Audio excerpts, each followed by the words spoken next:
প্রিয় ছাত্রছাত্রীরা, study with Somnath sir YouTube চ্যানেলে তোমাদের সবাইকে স্বাগত। Netaji Subhash open university PG 2025 অ্যাসাইনমেন্টের পরীক্ষা অলরেডি কিন্তু চালু হয়ে গেছে। তো আজকের এই ভিডিওতে থাকছে, দেখো, Netaji Subhash open university PG MA history second year, PG history 05 মানে 5 নম্বর পেপারটা, অ্যাসাইনমেন্ট অ্যান্সার 2025। সম্পূর্ণ অ্যান্সার তোমরা দেখে নাও। পেপার 1, 2, 3 ভিডিও অলরেডি আমি আপলোড করে দিয়েছি, তোমরা অবশ্যই প্লেলিস্টে গিয়ে দেখে নাও। উত্তরগুলো সবার প্রথম তোমরা খাতাতে লিখে নাও। লেখার পর একদম 100% শিওর হয়ে সবাই তোমরা কিন্তু পরীক্ষাতে বসো, তাহলে কিন্তু তোমরা 20-তে 20 পেয়ে যাবে। ঠিক আছে, তো চলো আমরা ভিডিও শুরু করি।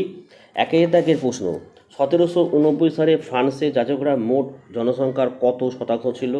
1% কম। 2, প্রাক বিপ্লব ফ্রান্সে গ্রামীণ অভিজাতদের আয়ের প্রধান উৎস কী? কৃষকদের উপর সামন্ততান্ত্রিক অধিকার। 3 দেখো, left wings communism and infantile disorder কার লেখা? লেনিনের লেখা। 4, ভার্সাই চুক্তিতে কোন বন্দরকে উন্মুক্ত বন্দর ঘোষণা করা হয়েছিল? লিখবে ডানজিগ বন্দরকে। 5, ফরাসি বিপ্লবের পিছনে দার্শনিকদের চক্রান্ত কে আবিষ্কার করেন? দেখো, এডমন্ড বার্গ। 6 দেখো, imperialism the highest stage of capitalism গ্রন্থের লেখককে? লেনিন। 7 দেখো, 1789 সালে ফ্রান্সে কটি পার্লামেন্ট ছিল? 13টি। 8 দেখে নাও, ক্যাপিটাল কি? প্রাক বিপ্লব ফ্রান্সে প্রচলিত এক ধরনের উৎপাদন ভিত্তিক আয়কর। 9, কোন চুক্তির ফলে সার্বিয়া স্বাধীন দেশে পরিণত হয়? লিখবে অ্যাড্রিয়ানোপোলনের চুক্তি। 10 দেখে নাও, দ্য সিলেবাস অফ এরর কে জারি করেন? নবম পায়াস।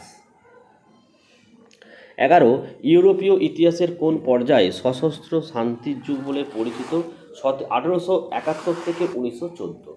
12 নম্বর প্রশ্ন দেখো, সেভারের চুক্তি কত সালে স্বাক্ষরিত হয়? 1920। 13 দেখে নাও, প্রাক বিপ্লব ফ্রান্সে কোন সামাজিক শ্রেণী তৃতীয় স্টেটের নেতৃত্ব ছিল? বুর্জোয়া শ্রেণী। 14 নম্বর প্রশ্ন দেখো, পোশাকি অভিজাত বলতে বোঝায়? সপ্তদশ অষ্টাদশ শতকে ফরাসি রাষ্ট্র বুর্জোয়া এবং মধ্যবিত্ত শ্রেণীর কাছে সরকারি পদ বিক্রয় শুরু করলে এই প্রক্রিয়ার মাধ্যমে যে অভিজাত শ্রেণীর সৃষ্টি হয়। 15 দেখে নাও, ইন্টেন্ডেন্ট কি? লিখবে প্রাক বিপ্লবী ফ্রান্সের প্রশাসনিক আধিকারিক।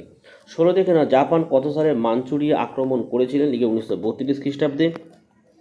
17, কোন সন্ত্রাসবাদী সংগঠন 1914 সালে ফ্রান্সিস ফার্দিনান্ডকে হত্যা করেন?